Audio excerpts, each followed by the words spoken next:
हाल ही में एक बहुत सोशल मीडिया पर इस बात की बड़ी चर्चा हो रही थी इस न्यूज़ की, इसलिए कवर करते हैं। The significance of Amar Jawan Jyoti and why it was merged with national war memorial flame. देखिए, आपने एक इस टाइम पर बहुत चर्चा सुनी होगी कि जो अमर जवान ज्योति थी उसको बुझाया जा रहा है, थोड़ा सा गलत प्रचार भी किया गया, लेकिन अब हम समझेंगे कि आखिर इसको बुझाया नहीं गया है बल्कि इसको रीलोकेट किया गया है, एक जगह से दूसरी जगह ट्रांसफ़र किया गया है। तो चलिए समझते हैं ये पूरी घटना क्या है और सही ढंग से इसको कवर करने का प्रयास करते हैं। पहले ये जो अमर जवान ज्योति थी ये दरअसल थी इंडिया गेट पर। अब सबसे दो तीन चीज़ें आपको समझना होगा। सबसे पहले ज़रूरी है कि हम समझ लें इंडिया गेट क्या है। देखिए, इंडिया गेट भारत में अंग्रेजों के द्वारा बनाया गया था। किसको याद करने के लिए, किसको ट्रिब्यूट देने के लिए? फर्स्ट वर्ल्ड वॉर में जो ब्रिटिश इंडियन आर्मी के सैनिक मारे गए थे, या फिर थर्ड एंग्लो अफगान वॉर में जो ब्रिटिश इंडियन आर्मी के सैनिक मारे गए थे, उनको ट्रिब्यूट देने के लिए अंग्रेजों ने इसको बनवाया था। तो ये बात याद रखना है कि अंग्रेजों ने इसको दिल्ली में first world war plus Anglo Afghan war यानी आंग्ल अफगान जो वॉर हुए थे उसमें जो तीसरा वॉर था उसमें जो इतने भी भारतीय सैनिक शहीद हुए थे जो कि ब्रिटिश सेना के भाग थे, उनको ट्रिब्यूट देने के लिए अंग्रेजों ने इसको बनाया था। अब ये पहली चीज़ तो ये याद रखनी है। दूसरी चीज़ ये है कि अमर जवान ज्योति क्या है जो इसमें जलती रहती थी, इसको अंग्रेजों ने नहीं जलाया था। इस ज्योति को, जो कि आप देख रहे हैं कि पिछले 50 साल से लगातार जल रही है, इसको अंग्रेजों ने नहीं जलाया था।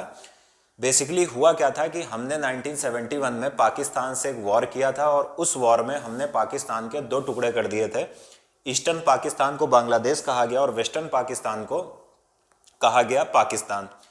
इस वॉर के बाद यानी 1971 में हमने वॉर लड़ी और 1972 में अमर जवान ज्योति का उद्घाटन किया इंदिरा गांधी जी ने 26 जनवरी को, यानी 26 जनवरी 1972 में इंदिरा गांधी जी ने इंडिया गेट के नीचे जो अमर जवान ज्योति है उसका इनॉग्रेशन किया था। तब से पिछले 50 सालों से ये जल रही थी। इसका मुख्य उद्देश्य यही था कि आज़ादी के बाद जो भी भारतीय सैनिक शहीद हुए हैं उनको एक प्रकार की श्रद्धांजलि दी जाए या फिर ट्रिब्यूट किया जाए। अब बात आती है कि इसको ट्रांसफ़र क्यों कर रहे हैं। इस इंडिया गेट के 400 मीटर दूर ये वॉर मेमोरियल है, यहाँ पर आखिर क्यों ट्रांसफ़र किया जा रहा है 400 मीटर दूर पे? देखिए, सरकार जो कह रही है वो क्या कह रही है। सरकार कह रही है कि इस इंडिया गेट में केवल उन्हीं सैनिकों का या उन्हीं शहीदों का जिक्र है जो फर्स्ट वर्ल्ड वॉर, जो कि 1914 से 18 के बीच चला, और एंग्लो अफगान वॉर में जो लोग शहीद हुए थे या जो भारतीय सैनिक शहीद हुए थे, यहाँ पर इंडिया गेट पर केवल उन्हीं का जिक्र है। पहली समस्या सरकार को ये है। बाकी जो बहुत सारे युद्ध भारत ने लड़े उनका जिक्र नहीं है। दूसरा सबसे बड़ी समस्या क्या है कि ये हमारे जो कॉलोनियल पास्ट है या औपनिवेशिक शासन का प्रतीक जैसा दिखता था, इसलिए सरकार इसको वॉर मेमोरियल में ट्रांसफ़र कर रही है। सरकार कह रही है कि दुनिया के बहुत सारे देशों ने अपने जो भी सैनिक शहीद हुए हैं उनको सम्मान देने के लिए वॉर मेमोरियल बना रखा था, भारत ने नहीं बनाया था। इसलिए वर्तमान गवर्नमेंट ने ये war memorial 400 metre India Gate से दूरी पर इसको बनाया है। पहली चीज़। अब हम बात कर लेते हैं थोड़ी सी वॉर मेमोरियल की, जिसको हम बोलते हैं नेशनल वॉर मेमोरियल। सबसे पहली चीज़ ये है, इसका इनॉग्रेशन नरेंद्र मोदी जी ने 2019 में किया था, पहली चीज़। दूसरी चीज़, इंडिया गेट से मात्र ये 400 मीटर की दूरी पर है। इसके अलावा अगर हम इस वॉर मेमोरियल की बात करें तो इसमें आप देखोगे कि 4 सर्किल या वृत्त दिखाई देंगे। 4 सर्किल आपको दिखाई देंगे, 1 2 ऐसे आप करते जाओगे तो आपको कुल मिलाकर 4 सर्किल दिखाई देंगे, जिसमें सबसे पहला जो सर्किल है उसको बोला जाता है अमर चक्र, दूसरे को बोला जाता है वीरता चक्र, तीसरे को बोला जाता है त्याग चक्र और चौथे को बोला जाता है रक्षक चक्र। तो ये 4 जो सर्किल है इनका अपना एक खास महत्व है। अब बात आती है कि ये आखिर वॉर मेमोरियल किसको डेडिकेट किया गया है, तो भारत के सैनिकों को जो आज़ादी के बाद बहुत सारे युद्धों में शहीद हुए। जैसे हमने पाकिस्तान से कई युद्ध लड़े, चाहे वो 1948 की वॉर हो या फिर 1965 की वॉर हो या 1971 की वॉर हो या फिर कारगिल हो 1999।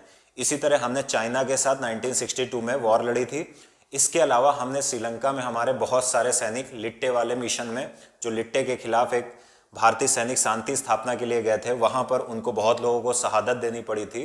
तो उन सभी सैनिकों को ट्रिब्यूट देने के लिए, श्रद्धांजलि देने के लिए ये नेशनल वॉर मेमोरियल का कॉन्सेप्ट आया था।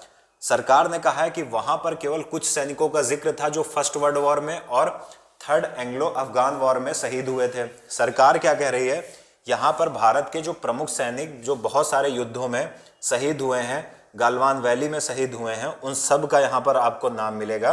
तो भारत के जो भी सैनिक हैं उनको ये एक बड़ा ट्रिब्यूट है। अब सरकार कह रही है कि यहाँ पर तो दीपक जल ही रहा था वॉर मेमोरियल में, दो अलग अलग जगह दीपक जलाने से बेहतर है कि उसको भी इसी में जोड़ दिया जाए, उस दीपक को भी यहीं पर स्थानांतरित कर दिया जाए।